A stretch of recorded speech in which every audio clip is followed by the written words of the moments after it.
बिस्मिल्लाहिर्रहमानिर्रहीम। आज हमारा फिजियोलॉजी का 22nd lecture, topic of discussion है गैस्ट्रो इंटेस्टाइनल ट्रैक्ट। सबसे पहले बेसिक ऑर्गेनाइजेशन के गैस्ट्रो इंटेस्टाइनल सिस्टम क्या होता है, कौन कौन से ऑर्गन्स हैं जो कि गैस्ट्रो इंटेस्टाइनल सिस्टम को सपोर्ट करते हैं और जो उसका फंक्शन है digestion and absorption of the nutrients उसको सपोर्ट करते हैं। तो सबसे पहले digestive system is composed of a long muscular tube called the gastro intestinal tract. जो लॉन्ग मस्कुलर ट्यूब कह रहे हैं वो ट्यूब जो है ना आपके डाइजेशन जो है चूँकि आपके माउथ से स्टार्ट हो जाती है, तो माउथ के बाद जो है ना आपका फेरिंक्स इसोफेगस, तो माउथ से लेके आपका जो एनल कैनाल है, एनस तक जो लॉन्ग मस्कुलर ट्यूब है वो क्या बनाती है, आपका गैस्ट्रो इंटेस्टाइनल सिस्टम बनाती है। तो गैस्ट्रो इंटेस्टाइनल सिस्टम के साथ साथ जो है ना कुछ एक्सेसरी ऑर्गन्स भी होते हैं। अब गैस्ट्रो इंटेस्टाइनल सिस्टम को जो सपोर्ट करेंगे वो कौन कौन से ऑर्गन होंगे? माउथ, आपका ओरल कैविटी हो गया, आपका माउथ हो गया, ओरल कैविटी इंक्लूड कर लें। ईसोफेगस हो गया, ईसोफेगस के बाद क्या होगा? स्टमक होगा, स्टमक के बाद small intestine, then large intestine और आपकी एनल कैनाल, ठीक है, रेक्टम, जिससे जो आपका एक्स्ट्रा वेस्ट है वो बॉडी से एक्सक्रीट हो जाता है। तो इसके साथ साथ एक्सेसरी ऑर्गन्स भी होते हैं। What do you mean by the accessory organs? वो ऑर्गन्स जो कि गैस्ट्रो इंटेस्टाइनल ट्रैक्ट के फंक्शन को तो परफॉर्म नहीं करते, लेकिन वो जो डाइजेशन है उसमें हेल्प आउट होते हैं, हेल्प करते हैं डाइजेशन में। एक्सेसरी ऑर्गन्स वो क्या हो सकते हैं? आपका सलाइवा है, ठीक है, आपका लीवर है, आपका गॉल ब्लैडर है, आपका पेंक्रियाज है, क्योंकि ये भी कुछ ना कुछ सिक्रीशंस जो हैं वो जो रिलीज़ कर रहे होते हैं वो अल्टीमेटली किसके लिए हेल्पफुल होती हैं? आपकी डाइजेशन के लिए हेल्पफुल होती है। तो इस तरह से गैस्ट्रो इंटेस्टाइनल सिस्टम जो है ना is composed of the muscular long tube called the gastrointestinal tract and the accessory organs जो कि आपकी डाइजेशन में हेल्प कर रहे होते हैं। इससे कुछ ना कुछ सिक्रीशंस या एंजाइम्स रिलीज होते हैं और वो आपके इंटेस्टाइन में शामिल हो जाते हैं। इंटेस्टाइन में शामिल होने के बाद वो फिर खाने की जो अभी आप न्यूट्रिएंट्स लेते हैं उसकी एब्जॉर्प्शन करवाते हैं। एब्जॉर्प्शन होने के बाद वो जो न्यूट्रिएंट्स हैं वो किस में शामिल हो जाते हैं? आपके ब्लड में शामिल हो जाते हैं। तो इस तरह से gastro intestine run through the ventral body cavity is extend from the mouth to the anus, मैंने पहले ही जिक्र किया, and consist of the oral cavity, pharynx. कौन कौन से ऑर्गन्स होंगे? Oral cavity number 1, oral cavity, pharynx number 3, oesophagus, stomach, small intestine, large intestine और आखिर में रेक्टम। ये आपके कौन से हो गए हैं? गैस्ट्रो इंटेस्टाइनल ट्रैक्ट के सिस्टम हो गए। इससे मुझे बताओ, एक्सेसरी ऑर्गन्स होते हैं जो कि आपके डाइजेशन में और उसकी एब्जॉर्प्शन में, digestion plus absorption of the, और इसके अलावा उसकी जो मैकेनिकल ब्रेक डाउन हो रही होती है आपकी बॉडी में, जो आप खाना चबा रहे होते हैं वो उसकी मैकेनिकल और जो केमिकल ब्रेक डाउन है उसमें भी हेल्पफुल होते हैं। तो वो होते हैं आपके एक्सेसरी ऑर्गन्स में। आपका सलाइवा हो जाता है, लीवर हो जाता है, गॉल ब्लैडर हो जाता है, पेंक्रियाज हो जाता है, और कुछ गैस्ट्रिक एंजाइम्स जो कि आपके स्टमक से रिलीज हो रहे होते हैं। जो स्टमक की लाइनिंग है उसमें भी कुछ ऐसे ग्लैंड्स मौजूद हैं जो कि क्या रिलीज कर रहे होते हैं? सिक्रीशंस रिलीज कर रहे होते हैं जो कि खाने को हेल्पफुल होती हैं। जैसे आपका एसिड जो है वो आपकी गैस्ट्रिक म्यूकोसा से रिलीज हो रहा होता है। तो इस तरह से गैस्ट्रिक कुछ एंजाइम्स हैं जो कि आपके गॉल ब्लैडर से रिलीज होते हैं, लीवर से, लीवर में जो है ना आपके जो गॉल ब्लैडर में जाते हैं एंजाइम, लीवर से रिलीज होते हैं। गॉल ब्लैडर में उसकी लास्ट लेक्चर में आपने पढ़ा था क्या हो रही होती है? उसकी डाइजेशन फर्दर उसकी ब्रेक डाउन हो रही होती है, लार्ज कॉम्प्लेक्स से वो स्मॉल कॉम्प्लेक्स में कन्वर्ट हो रहे होते हैं। अब जो ये पूरा गैस्ट्रो इंटेस्टाइनल ट्रैक है उसकी कुछ लेयर्स होती हैं, 4 टाइप्स की लेयर से जो है ना आपको गैस्ट्रो इंटेस्टाइनल ट्रैक बना होता है। उसमें सबसे पहले सब mucosa, muscularis propria and the serosa. तो सबसे जो आउटर मोस्ट लेयर होती है वो कौन सी होती है? म्यूकोजा। ठीक है जी, म्यूकोजा जो कि सिरोसा सबसे आउटर मोस्ट होती है और म्यूकोजा सबसे इनर मोस्ट होती है। म्यूकोजा से आपका जो फूड होता है वो डायरेक्ट कांटेक्ट में होता है म्यूकोजा से। तो अगर म्यूकोजा जो है वो सबसे इनर मोस्ट लेयर है, सबसे पहले म्यूकोजा, ठीक है जी, फिर आपकी सब म्यूकोजा आ गई, फिर आपकी मस्कुलरिस और आखिर में आपकी सिरोसा। ठीक है जी, इस तरह से जो म्यूकोजा, सब म्यूकोजा ये इसको मस्कुलरिस से अटैच कर रही है और ये सिरोसा से अटैच कर रही है। अब इसकी डिटेल में हम जाते हैं कि म्यूकोजा, सबसे पहले म्यूकोजा जो लेयर है वो चूँकि डायरेक्ट फूड किससे कांटेक्ट में होती है? फूड से डायरेक्ट कांटेक्ट में होती है। तो इस तरह से इसका जो मेन रोल है वो क्या होता है? एब्जॉर्प्शन। ये बेसिकली एब्जॉर्प्शन में बहुत हेल्पफुल होती है। तो एपिथेलियल जो लेयर है वो डायरेक्ट कांटेक्ट में होती है। सेकंड जो लेमिना प्रोप्रिया है उसमें आपके बहुत सारे लिम्फाइड टिश्यू मौजूद होते हैं। लिम्फाइड टिश्यू का क्या फंक्शन होगा? लिम्फेटिक टिश्यू का, अगर कोई भी लेयर है लेमिना प्रोप्रिया है जैसे उसमें लिम्फेटिक टिश्यू मौजूद है तो उसका मकसद ये भी होगा कि अगर कोई आप खाने में कोई बैक्टीरिया या ऐसा कोई वो है ऑर्गेनिजम्स हैं वो खाने में चले जाते हैं तो वो उन्हें क्या करते हैं? वहीं पर किल कर देते हैं। तो लेमिना प्रोप्रिया जो है उसमें जो बाय नेचर जो है ना क्या होते हैं? लिम्फेटिक टिश्यू मौजूद होते हैं और वो क्या करते हैं? किल कर देते हैं एनी आउटसाइड ऑर्गेनिजम्स को अगर वो फूड में मौजूद होते हैं। थर्ड है मस्कुलरिस प्रोप्रिया, वो स्मूथ मसल से बनी होती है और उसमें कुछ विलाई लाइक स्ट्रक्चर मौजूद होता है जो कि क्या करते हैं? फूड्स को एब्जॉर्ब होने में, विलाई, इसकी मदद से ये स्ट्रक्चर विलाई मौजूद है, इसकी मदद से क्या होता है? फूड एब्जॉर्ब हो जाता है। जो सेकंड लेयर है आपकी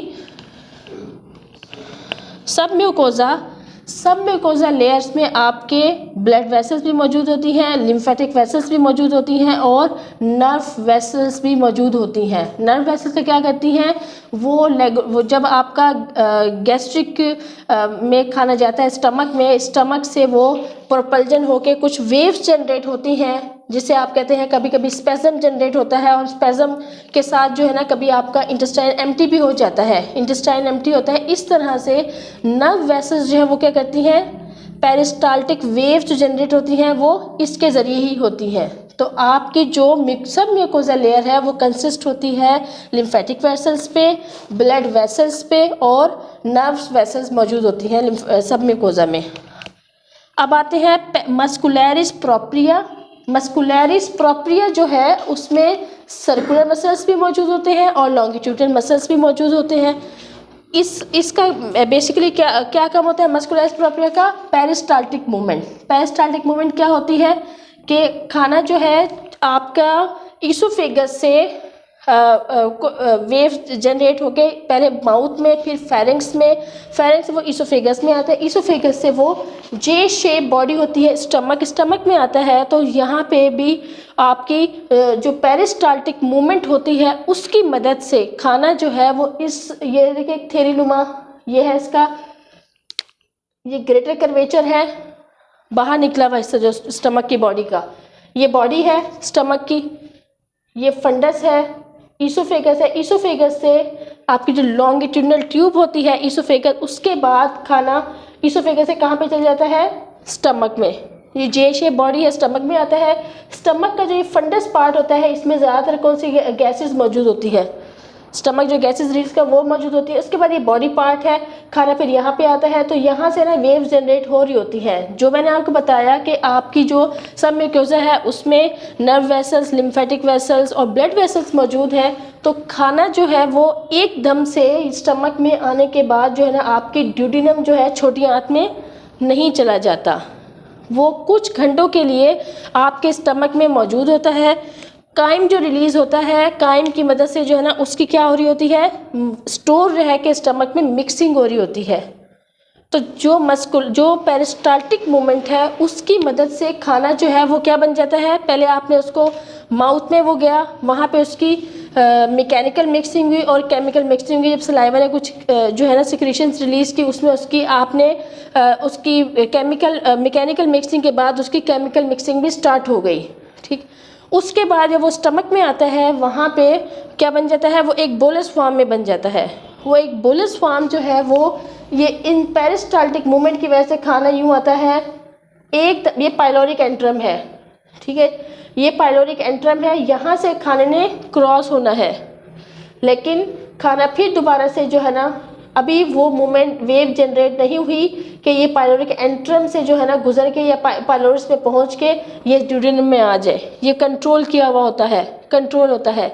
नर्व स्टिमुलस आता है, उसकी मदद से जो है ना आपका खाना जब वो पूरा मैकेनिकली ब्रेक डाउन हो जाता है तो यूँ बॉलस बनता है, फिर यूँ वेव जनरेट हुई, फिर वो दोबारा वापस इस पार्ट में आ गया। स्लोली जब उसकी कंप्लीट मिक्सिंग हो जाती है, ये आप इसमें मैकेनिज्म में पढ़ेंगे, storage function, mixing and propulsion कैसे हो रही होती है। उसके बाद जो है ना वो पाइलोरिक एंट्रम से गुजर के यहाँ पे आता है। एक तरह से ये जो है ना यहाँ पे वेल्स होते हैं जो कि मूवमेंट कंट्रोल कर रहे होते हैं। आपका जो नर्वस सिस्टम है वो इसकी मूवमेंट ना वहाँ से कंट्रोल हो रही होती है। तो इस तरह से खाना जो है यहाँ से फिर स्मॉल इंटेस्टाइन में आता है। एटलीस्ट जो है ना गैस्ट्रिक एम्पटिंग जो है ना वो 4 आवर्स तक खाना स्टमक में ही आपका मिक्स हो रहा होता है, काइम बनता है, उसकी डाइजेशन हो रही होती है, उसकी ब्रेक डाउन हो रही होती है और उसके बाद जो है ना वो आंत में, छोटी आंत में चला जाता है। आखिर में है सिरोशिया, ये फाइब्रस और टफ लेयर होती है। इसके अलावा जो मस्कुलरिस प्रोप्रिया है उसी में आपके जो स्फिंक्टर्स हैं और वेल्स मौजूद होते हैं जो कि क्या करते हैं, फूड का बैकवर्ड जो फ्लो है, अगर वो पाइलोरिक एंट्रम में आ गया है तो पाइलोरिक एंट्रम में आने के बाद, पाइलोरिक एंट्रम में आने के बाद वो दोबारा से कहाँ नहीं जाएगा, स्टमक में वापस नहीं जाएगा। तो मस्कुलरिस प्रोप्रिया है, इसी में आपके स्फिंक्टर्स और वेल्स मौजूद होते हैं जो कि आपकी बैकवर्ड मूवमेंट जो है फूड की उसको स्टॉप करते हैं, प्रिवेंट करते हैं। उसके बाद जो है पाइलोरस के बाद वो डायरेक्टली छोटी आंत में आ जाता है। नेक्स्ट है आपका स्वेलोइंग। खाना लिया आपने, ये आपके था all about the layers of the gastrointestinal tract. अब है आपका स्वेलोइंग जिसे हम कहते हैं डिग्लूटेशन। स्वेलोइंग क्या है, खाने का निगलना। स्वेलोइंग को उर्दू में कहते हैं निगलना। This is the process in which food passed from the mouth to the oropharynx and then to the oesophagus and lastly into the stomach. निगलने के बाद खाना जो है वो आपके फेरिंक्स, ओरोफेरिंक्स से जो है ना वो आपके ईसोफेगस से वो आपके स्टमक में पहुंच जाता है। ये प्रोसेस कहते हैं स्वेलोइंग का। लेकिन स्वेलिंग का जो प्रोसेस है वो 3 स्टेजेस में होता है। नंबर 1 स्टेज बक्कल और the oral stage, number 2 pharyngeal stage, number 3 oesophageal stage. अब जो बक्कल और द ओरल स्टेज है उसे हम कहते हैं वॉलेंटरी स्टेज। आपका दिल चाह रहा है तो आप खाना खाएंगे, अगर आप खाना नहीं खाएंगे तो वो आपके ओरल कैविटी में मौजूद नहीं हो सकता। इसीलिए ये हमारी विश से जो है ना वो हमारे मुंह में मौजूद है खाना, तो इसे हम क्या कह रहे हैं, वॉलेंटरी स्टेज। लेकिन जब खाना खा लेते हैं तो उसके बाद जो है ना आपकी फेरिंजियल स्टेज स्टार्ट होती है, क्योंकि वो इनवॉलेंटरी है। अब उसे डाइजेशन की तरफ जाना है, डाइजेशन करनी है। 3rd स्टेज जो है इसोफेजियल स्टेज, जब खाना जो है ना आपकी ओरोफेरिंजियल कैविटी से कहाँ पे पहुँच जाता है, लॉन्ग मस्कुलर ट्यूब इसोफेगस वहाँ पे पहुँच जाता है, तो उसे हम कहते हैं इसोफेजियल स्टेज। और ये भी कौन सी स्टेज है, इनवॉलेंटरी स्टेज है। ओरल स्टेज, अब इसको तफसील से पढ़ लेते हैं। Oral stage, in this stage food passes from the mouth, खाना जो है माउथ से गुजर के फेरेंक्स तक पहुंचता है by the voluntary movement of the tongue, voluntary movement of the tongue which moves upward against the palate and press and passes the boluses into the pharynx. ठीक है जी, ये आपकी टंग की अपवर्ड मूवमेंट की वजह से खाना जो है ना वो आपके कहाँ पे पहुँच जाता है, फेरेंक्स में पहुँच जाता है। ये आपकी ओरल स्टेज हो गई कि आपने खाने को जो है ना ओरल कैविटी, मुंह में आपने खाना लिया और वो आपकी टंग की ऑपोजिट उसकी मूवमेंट की वजह से खाना आपके फेरेंक्स तक पहुँच गया। सेकंड जो स्टेज है वो है फेरेंजियल स्टेज। इस स्टेज में फेरेंक्स से आपका जो फूड है वो कहाँ पे पास होगा, इसोफेगस में। फेरेंक्स के बाद जो सेकंड पार्ट है वो कौन सा है, थर्ड पार्ट है इसोफेगस है, इसोफेगस में जाएगा।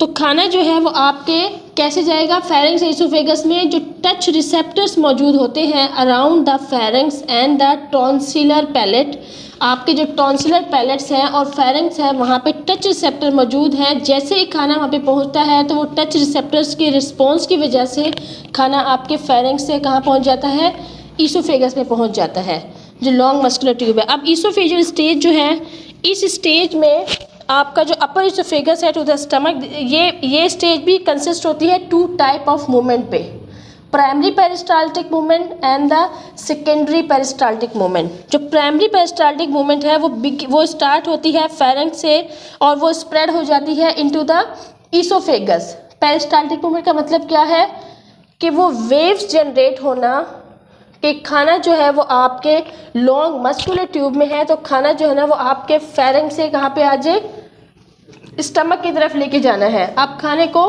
फेरेंक्स से किसकी तरफ लेके जाना है, स्टमक की तरफ लेके जाना है। तो उसमें प्राइमरी पेरिस्टाल्टिक जो मूवमेंट है उसमें खाना फेरेंक्स से फिलहाल किस में आएगा, इसोफेगस में पहुंचेगा, अभी वो स्टमक में नहीं पहुंचा है। This way passes from pharynx कितने सेकंड में, 8 से 10 सेकंड में। लेकिन यहाँ पे जो आपकी ग्रेविटी है वो बहुत ज़्यादा अहम रोल अदा करती है। ग्रेविटी का मतलब क्या है कि अब आपका खाना जो है ना ये एक लॉन्गिट्यूडल जो पाइप है उसमें मौजूद है, खाने ने आप जो है स्टमक से पहले उस पास होना है लोअर इसोफेगस पे, जो लोअर साइड है इसोफेगस में, फिर वहाँ पे स्टमक में जाना है। तो अगर आप स्टैंडिंग पोजीशन में आप बैठ के खाना खाते हैं स्टैंडिंग पोजीशन में, तो उसमें वो जो वेव है वो 8 से 10 सेकंड नहीं लेगी, बल्कि वो कितने 5 से 8 सेकंड में आप वो वेव जनरेट होगी और खाना जो है ना वो इसोफेगस से कहाँ पे पहुँच जाएगा, स्टमक में पहुँच जाएगा। जो सेकेंडरी पेरिस्टाल्टिक वेव है वो क्यों जनरेट होगी, अब सेकेंडरी पेरिस्टाल्टिक वेव जनरेट होगी, खाना जो है ना आपके लोअर इसोफेगस से पहुँच गया है, तो जो खाना बचा हुआ है, जो पीछे खाना रह गया इसोफेगस में, सेकेंडरी वेव जनरेट होगी, जो रिजर्व जो रिटेन फूड है उसे भी वहाँ से इसोफेगस से कहाँ पे मूव किया जाए, स्टमक में मूव किया जाए। समझ आइए, प्राइमरी पेरिस्टाल्टिक और सेकेंडरी। प्राइमरी पेरिस्टाल्टिक में क्या हुआ था कि वेव जनरेट हुई थी फेरेंक्स से टू द इसोफेगस। अब इसोफेगस से क्योंकि आपका खाना है, आपने खाना है वो आप ज़्यादा मिकदार में खाना खा रहे हैं, तो वो डायरेक्टली जो है ना वो कैसे ऐसे ही स्टमक में नहीं पहुंच जाता। बेसिकली वेव जनरेट होती है, उन वेव के जनरेट होने खाने की जो है ना मूवमेंट होती है। वेव जनरेट होने का मकसद क्या है कि मूवमेंट जनरेट हो, जो आपका फूड है वो क्या किया जाए, आगे पुश किया जाए, उसे स्टमक तक पहुंचाया जाए। तो primary peristaltic wave 8 to 10 second मुश्तमिल होती है, लेकिन अगर स्टैंडिंग पोजीशन में लें तो वो 5 से 8 सेकंड्स में वेव जनरेट होती है फेरेंक्स से इसोफेगस तक, और इसोफेगस से खाना जो है ना वो फेरेंक्स से फिर इसोफेगस में आ जाता है, फिर इसोफेगस से लोअर इसोफेगस में आएगा, ये लॉन्गिट्यूडल ट्यूब है, जो फिर सेकेंडरी वेव जनरेट होगी, वो भी जनरेट होगी, वो इसोफेगस से स्टमक की तरफ खाने को लेके जाएगी। जो रिजर्व फूड है, कोई थोड़े बहुत पार्टिकल रह गए हैं, तो उसकी सेकेंडरी पेरिस्टाल्टिक की मदद से वो कहाँ पे चलेगा, खाना जो है ना वो कम्प्लीटली इसोफेगस से निकल के आपके जो जे शेप ट्यूब है स्टमक, वहाँ पहुँच जाएगा। अब आते हैं हम, अच्छा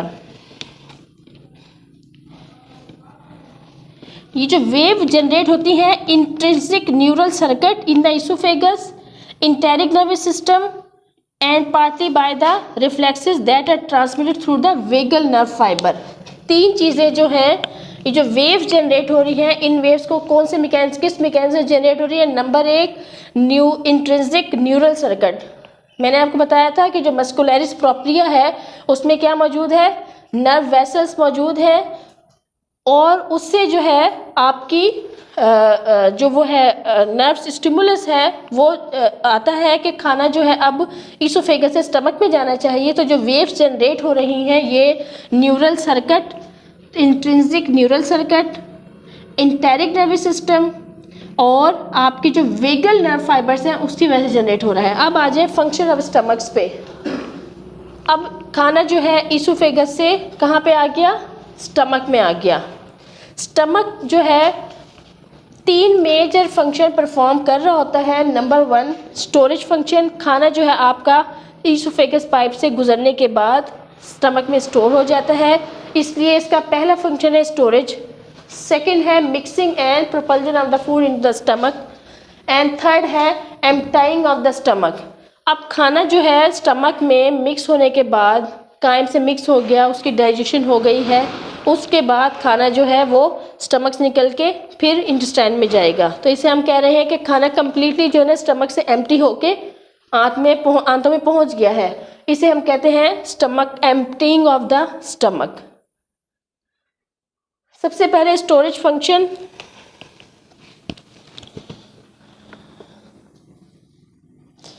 स्टोरेज फंक्शन में फूड जो है ना इंटर होता है स्टमक में।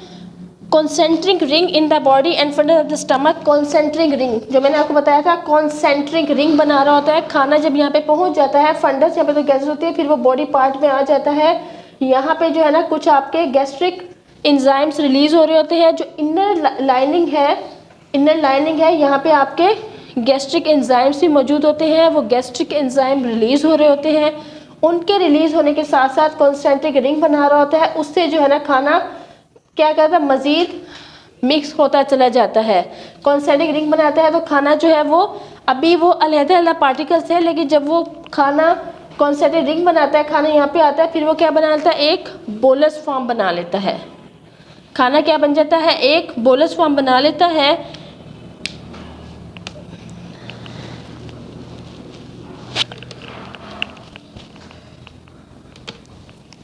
इस तरह से क्या होता है कि जब वो खाना यहाँ पे आता है तो अब आप ये देखें, कुछ खाना आपका इसोफेगस से यहाँ तक पहुँच गया है, यहाँ से पहुँचने के बाद स्टमक में पहुँचा, इसके बाद वो कॉन्सेंट्रिक रिंग की मदद से वो बॉडी पार्ट में पहुँच जाता है। फर्दर जो पीछे खाना है, जो रिजर्व फूड है, स्टोरेज फंक्शन ना, तो उससे क्या होता है कि स्टिमुलस जनरेट होता है। वेगल टोन जो होती है वो क्या कहती है? Vagal tone. इसका मकसद ये होता है, vagus nerve, vagus reflex generate होता है। उसका मकसद ये होता है कि खाने को, अब यहाँ पे जो आपका स्टमक है, खाना यहाँ पे आया, रुगाई जो है ना मौजूद होते हैं। जैसे एक चीज़ है वो फैली भी नहीं है, वो यूं है, तो उसमें आपको कुछ रिंकल्स पड़ी हुई हैं नज़र आ रही है ना। सपोज करें आपने यूँ किया, वो रिंकल्स नज़र आ रही हैं, लेकिन अब चूँकि इसका फंक्शन है स्टोरेज, तो मज़ीद खाना, अब ये खाना पहले से आ गया, मज़ीद जो आपने खाना लिया उसने भी यहाँ पे पहुँचना है, तो फिर क्या होगा? स्टमक को क्या करना होगा? अगर वो इस शेप में है तो उसे क्या करना है? फैल जाना है, लेकिन वो ऐसे खुद ब खुद नहीं फैल जाता। इसमें फिर वंस अगेन जो है ना वेगल टोन जो है आपकी वो क्या हो जाती है? डिक्रीज होती है। वेगल रिफ्लक्स आता है कि आप जो है इसकी जो स्क्यूजिंग कैपेसिटी है उसे कम करें और इसको फैलने का मौका दें। उससे जो है वेगस रिफ्लक्स आता है, उससे जो स्टमक के जो मसल्स हैं वो क्या हो जाए? फैल जाए, ताकि मज़ीद जो खाना है आप इसोफेगस में मौजूद है उसने भी यहाँ पे पहुँचना है, तो वो भी यहाँ पे आके स्टोर हो जाए। इसलिए कह रहे हैं कि स्टमक का जो पहला फंक्शन है वो क्या है? Storage of food. Storage of food. तो इस तरह से कॉन्सेंट्रिक ये यहाँ पे आ जाता है। फिर जो आपके रुगाई जो मौजूद होते हैं ना, रुगाई ये लाइनिंग होती है स्टमक पे, जब वेगल रिफ्लेक्स आता है और आपके जो स्टमक के मसल्स हैं वो रिलैक्स हो जाते हैं, वो फैल जाते हैं, मज़ीद खाना यहाँ पे आके स्टोर हो जाता है और ये क्या होते हैं, डिसअपेयर हो जाते हैं। रुगाई जो है वो डिसअपेयर, उसमें फिर लाइनिंग नजर नहीं है, वो रुगाई जो है वो डिसअपेयर हो जाते हैं, मसल रिलैक्स हो जाते हैं। इसीलिए ये इसका लेसर कर्वेचर होता है और ये कर्वेचर इसका बढ़ जाता है, इसलिए इसे हम कहते हैं लेसर कर्वेचर और इसे हम कहते हैं लार्जर कर्वेचर। सेकेंड फंक्शन है mixing and propulsion of the food into the stomach. Mixing करना, सेकंड जो है खाना जो आ गया है उसकी अब मिक्सिंग होनी है। कुछ गैस्ट्रिक एंजाइम इस लाइनिंग के साथ आपके मौजूद होते हैं, वो फूड में आपके शामिल हो रहे होते हैं। खाना बहुत अच्छे से क्या हो गया, मज़ीद ब्रेक डाउन हो गया।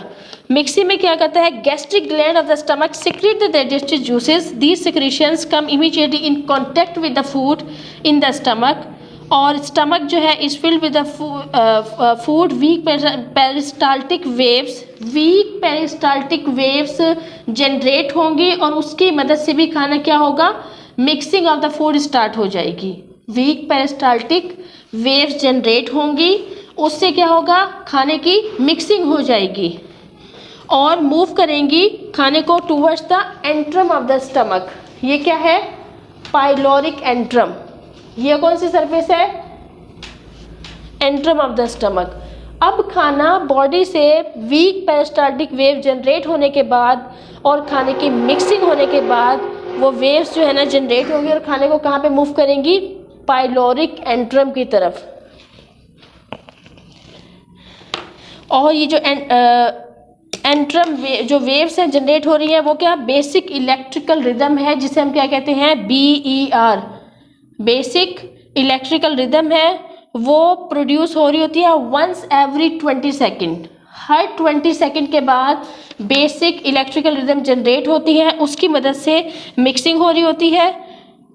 The move downward the stomach and not only causing the mixing of the secretion with the food but also provide weak propulsion to move the food. ये जो बेसिक इलेक्ट्रिकल वेव्स जनरेट हो रही हैं ये ना सिर्फ मिक्सिंग करती हैं बल्कि ये वीक पेरिस्टाल्टिक मूवमेंट जनरेट कर रही होती है, जो कि खाने को आपके जो बॉडी पार्ट है स्टमक से किसकी तरफ मूव कर देती हैं, पाइलोरिक एंट्रम की तरफ मूव कर देती हैं।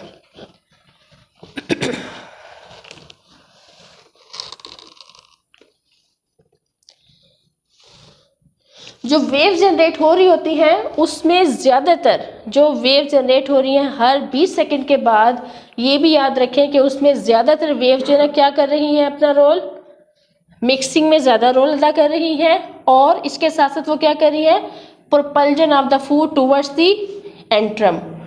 क्योंकि ऐसा क्यों है कि वो 80% जो आपके अगर 100% वेव जनरेट हो रही हैं, 100% जो बेसिक इलेक्ट्रिकल रिदम है वो वेव से हुई 100% जनरेट हो रही है, तो उसमें से सिर्फ 20% क्या करती हैं, propulsion of food towards the antrum. और जो 80% जो वेव्स हैं वो क्या कर रही होती है, खाने की मिक्सिंग कर रही होती हैं। क्योंकि एट वंस जो है क्या हो सकता है, एट वंस जो है हम वो जो ये है आपका बॉडी जो है फूड यहाँ से पाइलोरिक एंट्रम की तरफ नहीं लाया जा सकता। ये क्या हुआ था, पहले भी प्राइमरी पेरिस्टाल्सिस और सेकेंडरी पेरिस्टाल्टिक वेव जनरेट हुई थी इसोफेजियल स्टेज में, जिसमें खाना जो आपका इसोफेगस में था पहले वो लोअर इसोफेगस की तरफ आया, फिर स्टमक की तरफ गया। इसके बाद जो रिटेन फूड था फिर उसकी मदद फिर एक स्टिमुलस जनरेट हुआ रिटेन फूड की वजह से कि अब जो रिमेनिंग फूड है वो भी कहाँ पहुँचाया जाए, इसोफेगस तक, और इसोफेगस से स्टमक की तरफ। तो ये प्रोसेस जो है मिक्सिंग बेहद ज़रूरी प्रोसेस है जो कि स्टमक में ही रिलीज हो रही होती है। आप आगे पढ़ेंगे वो क्यों ज़रूरी है कि ये सारे फैक्टर्स हैं जो कि एट वंस इन्वॉल्व होते हैं in the mixing and propulsion of food और गैस्ट्रिक एम्प्टीइंग में। ये वो वाले सारे फैक्टर्स हैं जो कि गैस्ट्रिक मिक्सिंग, गैस्ट्रिक एम्प्टीइंग, उन सब में अपना रोल प्ले कर रहे होते हैं। थर्ड जो है आपका वो है थर्ड स्टेज की तरफ आते हैं, वो क्या है, एम्प्टीइंग ऑफ द स्टमक। अब खाने का जो खाना है वो स्टमक से निकल के कहाँ पे पहुँच जाए, आंतों में पहुँच जाए, तो वो पाइलोरिक एंट्रम में दाखिल हो चुका है खाना। पाइलोरिक एंट्रम से फिर वो किस में जाएगा, ड्यूडेनम में आ जाएगा। जो ड्यूडेनम में आएगा तो गैस्ट्रिक एम्पटिंग उस वक्त होती है जब फूड जो है मुकम्मल तौर पे ब्रेक डाउन हो जाता है इनटू स्मॉल पासेस। कब ब्रेक डाउन होगी, मूव करेगा, जब खाना मुकम्मल तौर पे छोटे छोटे पीसेस में कन्वर्ट हो जाता है और वो इस काबिल हो जाता है कि जो आपका पाइलोरिक स्फिंक्टर है ये बहुत बड़ा नहीं होता। पाइलोरिक जो स्फिंक्टर है, स्फिंक्टर किसे कह रहे हैं, जैसे स्फिंक्टर ये है होल स्फिंक्टर, इसको लिए हम पाइलोरिक स्फिंक्टर यहाँ पे मौजूद है। इसकी मदद से ये अब ये देखें ये कितना है, अगर फूड की प्रॉपर मिक्सिंग नहीं होगी तो वो या वो स्मॉल पीसेस में ब्रेक डाउन नहीं होगी तो वो इस काबिल नहीं होगा कि वो पाइलोरिक स्फिंक्टर से गुजर के ड्यूडेनम में पहुंच जाए, राइट। तो पाइलोरिक वो गैस्ट्रिक एम्पटिंग के लिए क्या फैक्टर ज़रूरी है, गैस्ट्रिक एम्पटिंग के लिए कि खाना जो है मुकम्मल तौर पे स्मॉल पीसेस में ब्रेक डाउन हो जाए उसकी, और वो इस काबिल हो जाए कि वो आपके स्टमक से वो आके कहाँ पे पाइलोरिक स्फिंक्टर से गुजर सके। इसलिए पहले जो है ना उसकी मिक्सिंग हो रही थी। तो मैंने आपको यहाँ भी बताया कि अगर 100% वेव जनरेट होती हैं तो 20% क्या करती हैं, प्रोपल्जन में हेल्पफुल होती है, लेकिन 80% किस में है, मिक्सिंग में। तो मिक्सिंग के दौरान जो है जो फूड पार्टिकल्स हैं वो कन्वर्ट हो रहे होते हैं स्मॉल पार्टिकल्स में। Chyme is pushed against the pyloric sphincter, a small amount 2% escape into the duodenum। वो कहते हैं कि हर दफ़ा में जो है काइम जो है वो इसकी तरफ पुश होता है और कुछ ना कुछ जो सिक्रीशंस है एटलीस्ट 2.7 ml जो सिक्रीशन है हमारे फूड की जो हम खा रहे होते हैं वो इतना पतला हो चुका होता है कि उसकी जो 2.7 ml सिक्रीशन है वो भी किस में पास हो रही होती है, duodenum में 2.7 ml सिक्रीशंस जो हैं। The amount of the chyme, अब वो खाना बॉलस जो है वो आपका किस में कन्वर्ट हो गया, मिक्सिंग के बाद काइम बन जाता है। जो काइम होता है वो जब वो पास होता है थ्रू द पाइलोरस तो वो उस पर डिपेंड करता है कि उसका साइज ऑफ पार्टिकल क्या है। तो ये if the particle are large no chyme can pass duodenum, अगर पार्टिकल जो है ना वो बड़े होंगे तो वो काइम जो है पास नहीं हो सकेगा किसमें, पाइलोरिक स्फिंक्टर से, किसके, स्मॉल इंटेस्टाइन में, ड्यूडेनम में। पहले खाना स्मॉल इंटेस्टाइन में जाएगा फिर लार्ज इंटेस्टाइन में। तो स्मॉल इंटेस्टाइन में वो उस वक्त तक नहीं जा सकता जब तक काइम जो है वो इस काबिल ना हो, इतने स्मॉल पार्टिकल में कन्वर्ट ना हो कि वो यहाँ से गुजर सके। अब जो है यहाँ पे खाना पहुँच गया है ड्यूडेनम में, तो कुछ फैक्टर्स हैं जो कि बेहद ज़रूरी हैं कि उनकी मदद से खाना है स्टमक से किस में आता है, इंटेस्टाइन में आता है। सबसे जो पहला फैक्टर है nerve signals cause by distension of the stomach by the food. जब खाना आपके स्टमक में मौजूद होता है तो उसी वक्त सिग्नल जनरेट होंगे ना। जब ईसोफेगस में खाना मौजूद था तो पेरिस्टाल्टिक वेव जनरेट हुई थी कि ईसोफेगस से खाना कहाँ पे पहुँचाया जाए, स्टमक में। जब स्टमक में खाना मौजूद होता है तो आपके कुछ नर्व रेगुलेशन स्टार्ट हो जाती है। नर्व रेगुलेशन का मतलब क्या है कि नर्व रेगुलेशन से आपकी जो पेरिस्टाल्टिक मूवमेंट है वो जनरेट होती है, उससे मिक्सिंग होती है। मिक्सिंग होने के बाद जो है खाना किस में पहुंच रहा है, एक पार्ट से दूसरे पार्ट में पहुंच रहा है, एक जगह से दूसरी जगह पहुंच रहा है। तो नर्व जो रेगुलेशन है, नर्वस सिग्नल्स जो है they play an important role in the nerves regulation. जैसा कि मैंने जिक्र किया था कि विगल टोन भी जनरेट होती है। विगल टोन से क्या हुआ था, जब खाना यहाँ पे बॉडी में पहुँचा था वेगल रिफ्लेक्स रिलीज हुआ था, उसकी मदद से क्या पैगाम आया था कि स्टमक के जो मसल्स हैं वो क्या हो जाए, फैल जाए, ताकि मज़ीद खाना यहाँ पे आके रिटेन हो सके। तो सबसे जो पहला फैक्टर है गैस्ट्रिक एम्पटिंग में वो क्या है, नर्व्स रेगुलेशन। नंबर 2 गैस्ट्रिन, वो जो इसमें हार्मोन्स होते हैं गैस्ट्रिन, वो कब रिलीज होते हैं, in response to the food present in the stomach. जो गैस्ट्रिन है, जो हार्मोन्स है वो कब रिलीज होंगे, in response to the food present in the stomach. खाना स्टमक में मौजूद होता है, फिर ये रिस्पॉन्स आता है कि अब कुछ हार्मोन्स जो हैं वो रिलीज़ किए जाएं जो कि क्या हेल्प करेंगे, डाइजेशन, मिक्सिंग एंड प्रोपल्जन में हेल्पफुल होंगे। नंबर 3 सिक्रीशंस, आपके जो स्टमक है वो सिक्रेट करता है gastric juices which act as a digestive fluid. Secretions में आपका जो वो स्टमक है वो रिलीज करता है digestive enzyme which act as a digestive fluid जो कि डाइजेशन हाजमे में मदद करेंगे डाइजेस्टिव फ्लूइड के तौर पे।